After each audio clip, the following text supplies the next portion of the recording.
Hey, this is Mikky Ekko, and you're watching Kink Live at the Bing Lounge. That's his first song in Portland. You should clap louder. Come on. I'm telling you, that song and some of your other songs, you write those songs like if you just had your heart broken, you know, like let's say your girlfriend just broke up with your boyfriend or whoever, and you're driving in your car and one of your songs comes on, they just cry their eyes out. There's snot streaming down their faces. But it's okay to get those emotions out, I think. Would you agree that you write those kind of songs? Yes, I do believe I'm capable of writing those kind of songs. Yeah. Hey, welcome to Portland. Thanks for coming into the Bing Lounge. Yeah, really thanks for appreciate having it. Star Theater tonight with a band called Hearts. Yeah. And then your new album, your debut LP, is on the 20th, all right? I think it's the 20th? Yeah, 20th of January. It's going to be called Time. Do you have plans to go to a record store that day and buy the whole lot and say, this guy's good, go up to cash register? Yeah, and then just hand them out. That's right. Check this guy out. He's great. Free CDs. Yeah. Yeah. You know, I honestly, I haven't thought about it. We've been so busy we've been working on vinyl art, and it's been nuts trying to get everything together for this album, because there were so many people who worked on the album as well. It was just such a cool collaboration. But yeah, thanks for the idea. Yeah. Well, the record too it's kind of been a long time in the making, if I'm not mistaken, right? Yeah. I mean, it's been about 2 years, and I've worked with a lot of different people who wrote about 250 songs for this album. And how'd you get all those songs on one CD? And how'd you narrow? There are a lot of bad songs. And you narrowed it down to how many? How many songs on the album? 12. 12. Okay. 12. And you recorded all over the place. Yeah, recorded everywhere from Stockholm, London, did a little bit in L.A., New York, Hawaii. Did you write at home in Nashville at all? Yeah, and Nashville. Yeah, Nashville. Don't tell them. You know what though? A lot of artists that we get through here, it seems like 1 out of 3 these days is from Nashville. Yeah, we try to rep it. Yeah, you know? yeah. What is it about that place that makes it so spectacular and so special for those? It's a family. It's just like you show up. The first time he came, because he's from London. This is Steve, by the way. Steve. Yeah. Yeah, don't clap. He'll blow his ego up.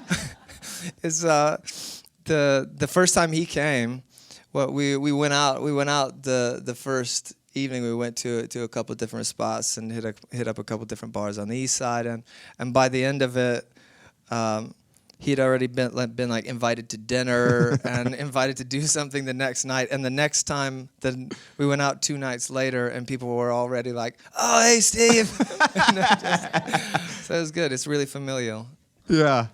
Wow, it seems like that kind of place, so it's pretty spectacular. You're a son of a preacher man, yes? Yeah.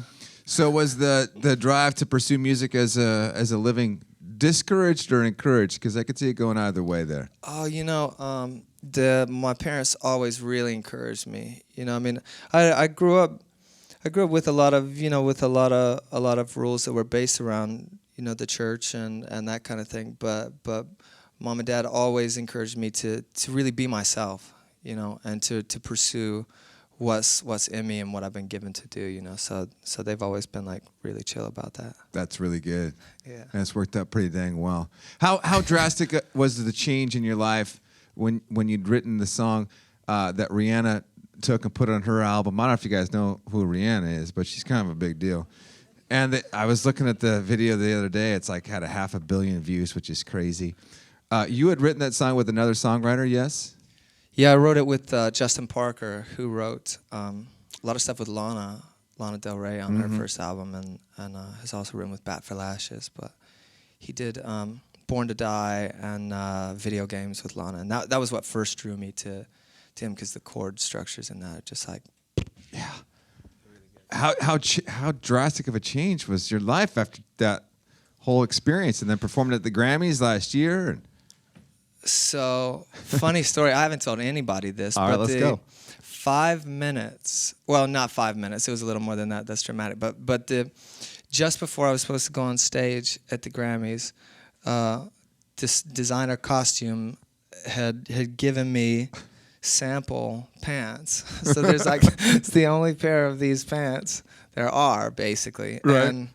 And I'm saying to the woman who was styling me at the time, like, I should probably get out of these before something stupid happens. As I throw my foot up on the chair to undo my boots, I hear, I'm just like, oh no. And she's like, did what I think just happened happen? I said, yeah. So it was fortunate because I was sitting in that performance. I wasn't standing. So I literally, she's like sewing it up. Just like, so embarrassing. So I went out and was sitting with like stitched up pants at the Grammys. The literal meaning to behind the scenes. Yeah. Thank you, everybody. Good night. I'm going to shut up. They'll play some more. Mikky Ekko, thank you so much for being here today. Yeah, thank you.